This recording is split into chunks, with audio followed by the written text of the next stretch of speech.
It's AumSum time! What if Godzilla disappeared? Oh no! I was getting ready to fight Godzilla. Oh, AumSum. To buy this sweatshirt, visit AumSum.com. Firstly, Godzilla's movies are extremely popular. If Godzilla disappeared, many movie theaters might shut down. Secondly, if Godzilla disappeared, Godzilla's arch-rival, King Kong, would be extremely happy. Thirdly, if Godzilla disappeared, Hollywood directors would find it extremely difficult to find a replacement for Godzilla.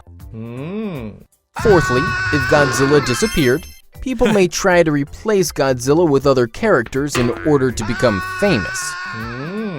Lastly, Godzilla was created in Japan. If Godzilla disappeared, many Japanese fans may go on strike. What if all snakes disappeared? Then I will become a snake and scare everybody. Oh, AumSum. Firstly, snakes primarily snack on mice or rats. With all snakes gone, mice or rats will have a gala time. Musophobia, as in fear of mice or rats, might set in. Secondly, venom from snakes plays a very important role in the development of medicines. They've been used in the treatment of heart attacks as well as blood disorders. With no more snakes, medical research might suffer a lot. Thirdly, animals like mongoose, eagles, and hawks will really miss snakes. This is because they are known to kill and eat them. Fourthly, many iconic Hollywood films like Anaconda, Harry Potter series, etc. have snakes playing important roles. With no snakes, Hollywood scriptwriters might face tough times. Lastly, people with ophidiophobia, as in fear of snakes, will have nothing to worry about anymore.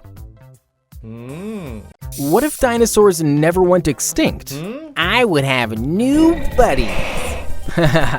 Dinosaurs would be much smaller today. Do you know why? Because during that time, angiosperms were beginning to take over from gymnosperms. Now, as compared to gymnosperms, angiosperms are easier to digest and require a much smaller gut size.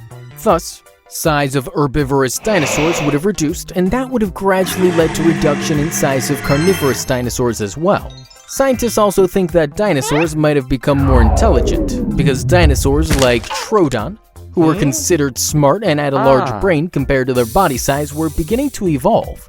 But what about us? That is, humans. Humans were able to evolve because the impact of the asteroid killed the dinosaurs, triggered drastic changes in climate conditions, which led to mammalian evolution and eventually human evolution. Thus, had the asteroid never crashed, we probably wouldn't have existed. What exactly killed the dinosaurs? My silly jokes! Nah. Most people believe that an asteroid killed all dinosaurs. But that wasn't the only reason. Dinosaurs were already declining due to volcanism, far before the asteroid impact. Really? Yes. Supervolcanic eruptions spewed out lava, dust, soot, and various gases into the atmosphere.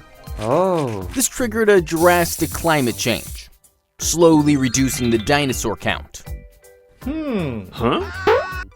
Then, around 66 million years ago, a 6-mile-wide asteroid crashed into the Earth in the Yucatan Peninsula. Hold on, how do you know? Scientists found a layer in rocks called KPG boundary. It is rich in iridium. Iridium isn't found on Earth's surface, but is abundant in asteroids, proving that an asteroid crashed to the Earth.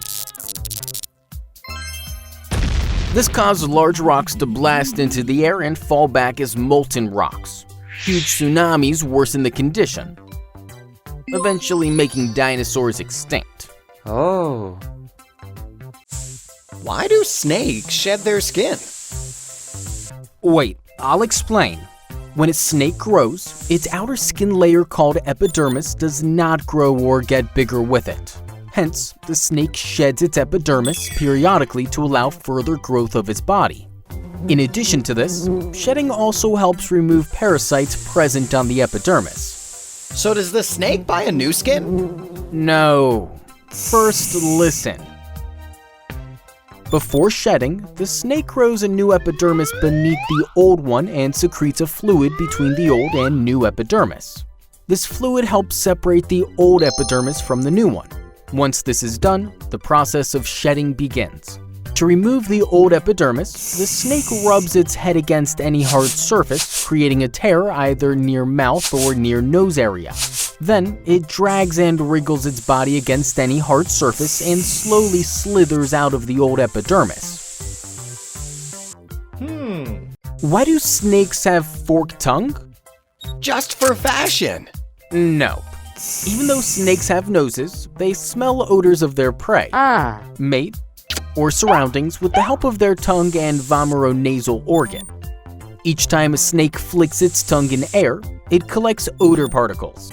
Then, when the tongue is brought back, the particles are transferred to the vomeronasal organ. This organ detects the odors and sends signals to the brain, helping the snake smell. Whoa, that's interesting. Now, we know that when we see with our two separate eyes, our brain combines the two different perspectives and makes a detailed image of our surrounding.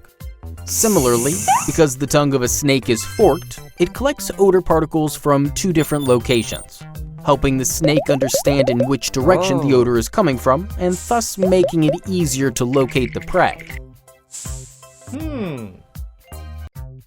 Why do animals' eyes glow in the dark? Because they have hidden torches. Nah. Wait, I'll explain. Our eyes have a layer called retina, which is made up of photoreceptors.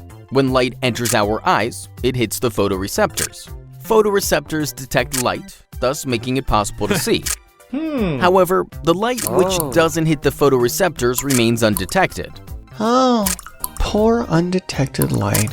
Now, nocturnal animals like owls need to see better during the night. Hence, their eyes have another layer below the retina called tapetum lucidum. Now, when light doesn't hit the photoreceptors, it reaches the tapetum lucidum. This layer acts like a mirror. It reflects light back onto the photoreceptors, thus giving them a second chance to detect light. Some of this reflected light also comes out of the animal's eyes, thus making it seem that its eyes are glowing.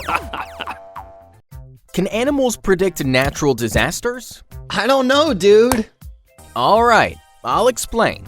It is believed that animals can hear certain sounds or detect certain changes prior to disasters and thus perceive the upcoming danger. But how, dude? The initial activities which lead to earthquakes, tsunamis, etc. create infrasounds which arrive faster than the main shockwave. These sounds are inaudible to humans, but animals like flamingos, elephants, rhinoceros, etc. can hear them. Thus, they perceive the coming danger and probably escape. It is also said that the Earth's magnetic field slightly deflects before an earthquake. It is suspected that dogs detect this deflection and thus predict the arriving disaster. Some researchers also think that birds can foresee the approaching storm or tornado because they detect changes in atmospheric pressure, wind speeds, temperature, etc. Hence, they fly away to a safer place. How do animals hibernate? Usually during winter. It is quite cold and the food is scarce. Hence, in order to survive during winter, many animals snuggle up in burrows, caves, tree trunks, etc. and remain inactive as if they are in a deep sleep. This state of inactivity is called hibernation, and the animals which hibernate, such as bears, bats, groundhogs, ground squirrels, etc., are called hibernators.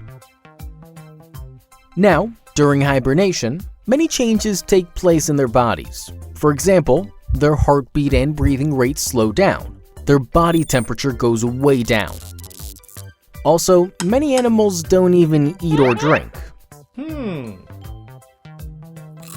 Instead, they eat a lot before hibernating and store the food in their bodies in the form of fat. Then, while hibernating, the hibernators use the stored fat to keep themselves alive in the winter. Depending on the species, some of them might not even urinate or defecate for days or weeks. Then, when winter is over and the climate is favorable, the hibernators wake up and perform their regular activities.